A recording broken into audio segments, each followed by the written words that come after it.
Hello, friends and fellow VEDSies, and welcome back to VEDS.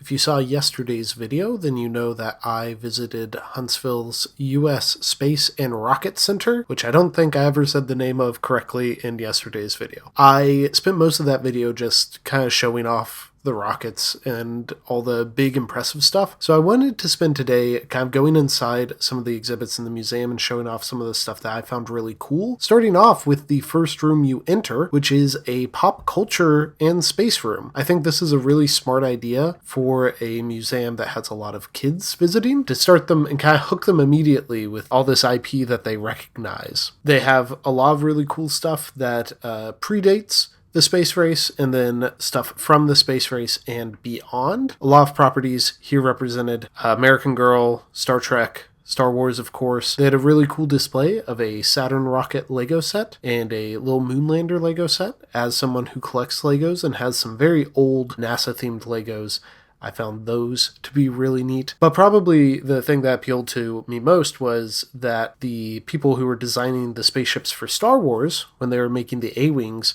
disassembled model kits of actual NASA spaceships or rockets and used those in designing the A-Wing. There's also a room dedicated to the Mars rovers, which I found very cool because the first Mars rover landed in 97, so right after I was born, and we've learned just so much about Mars from these rover missions in my lifetime. And I remember some of these launching and a lot of the news, especially about Curiosity and everything that it was finding. But probably the weirdest thing I uncovered, and it was at several different parts of the museum, was the story of Miss Baker, a squirrel monkey that was sent into space. Now, I knew about the animals that were sent into space beforehand, but I guess I never really thought of it that much. Like, what was their life after coming back? And in just about every part of the museum, it slowly showed you the pieces of equipment that we strapped these monkeys in and launched them to space. And through those exhibits, you could find the details. One of them sadly died after coming back from space due to some anesthesia they were allergic to.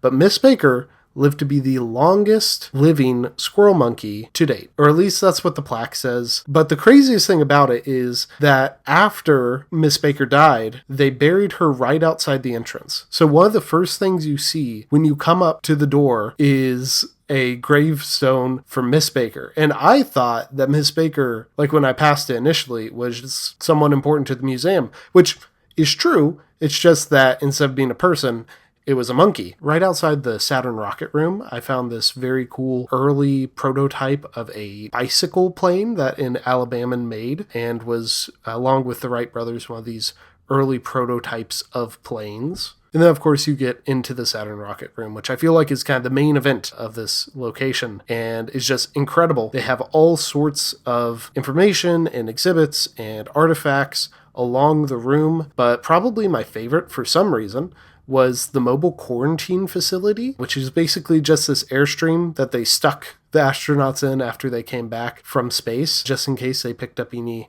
otherworldly pathogens. And this Airstream was actually lost for a long period of time before being found and restored and then brought to the museum. I think I recognize this from just a couple different movies and documentaries about the space race, and that's why I was so excited to see it. If you're ever in the Huntsville area, I think that this is definitely worth the trip. Even if you're not bewitched by space travel like me, I think that it is a place worth visiting because it's educational and entertaining.